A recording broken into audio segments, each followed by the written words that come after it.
Bonjour tout le monde et bienvenue à la deuxième anti-sèche vidéo. Aujourd'hui, je voudrais vous parler de la voix dans la tête et de comment la transformer en outil de bonheur. Alors personnellement, avant de commencer à lire des bouquins sur le bonheur et sur la pensée compulsive et automatique, j'avais vraiment pas conscience de la voix dans la tête et je pensais même que la multitude des pensées que j'avais était une de mes plus grandes qualités et que c'était un signe d'intelligence. Or, ce que j'ai découvert récemment, c'est que je me plantais complètement et qu'en fait, la voix dans la tête, c'était notre pire ennemi. Euh, alors c'est quoi au juste la voix dans la tête? C'est tout simplement le monologue interne qu'on a tous.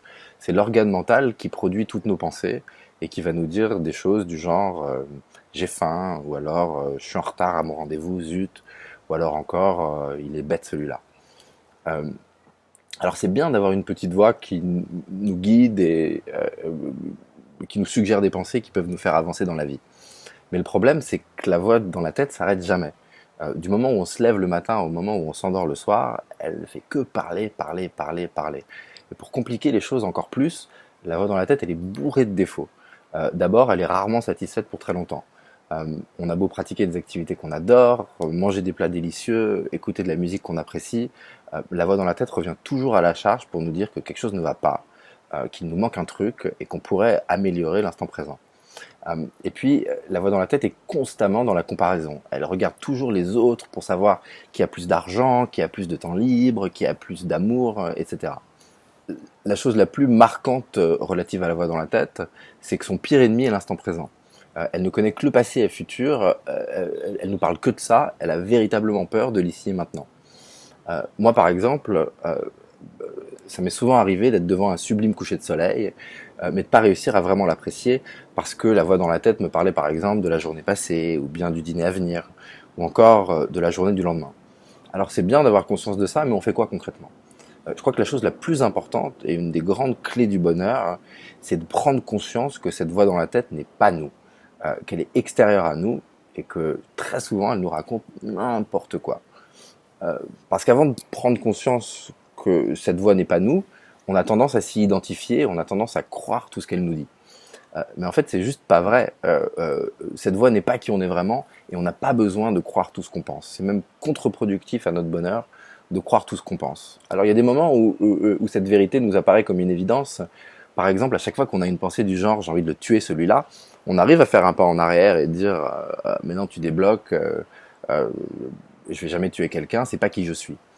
Mais la grande victoire, c'est quand on arrive à faire ça avec l'intégralité de nos pensées. Quand on prend conscience que cette voix nous suggère souvent des pensées inutiles, et qu'à chaque moment on a la possibilité d'analyser ces pensées et de décider si oui ou non on a envie de leur donner un rôle dans la vie, si on a envie de leur donner de l'énergie, si on a envie de construire par-dessus ou bien plutôt au contraire de passer à autre chose. Par exemple, personnellement, j'ai toujours eu un gros problème avec la colère.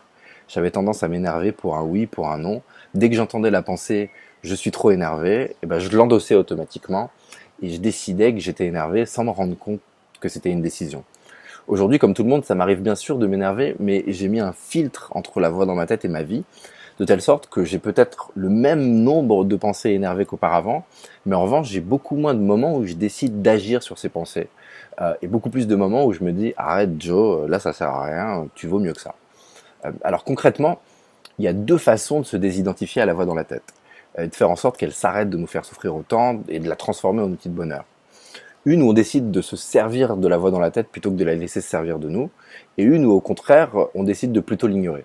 Alors la première façon, c'est tout simplement de se rendre compte quand la voix dans la tête nous parle de choses négatives inutiles, et de la transformer en outil, c'est-à-dire de volontairement la réaiguiller vers du contenu positif.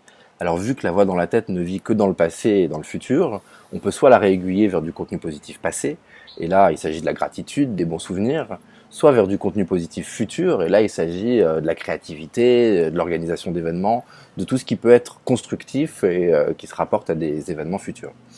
Alors la deuxième façon de se désidentifier à la voix dans la tête, c'est tout simplement d'en sortir, de sortir de la dimension passée et future pour reconnecter à l'instant présent.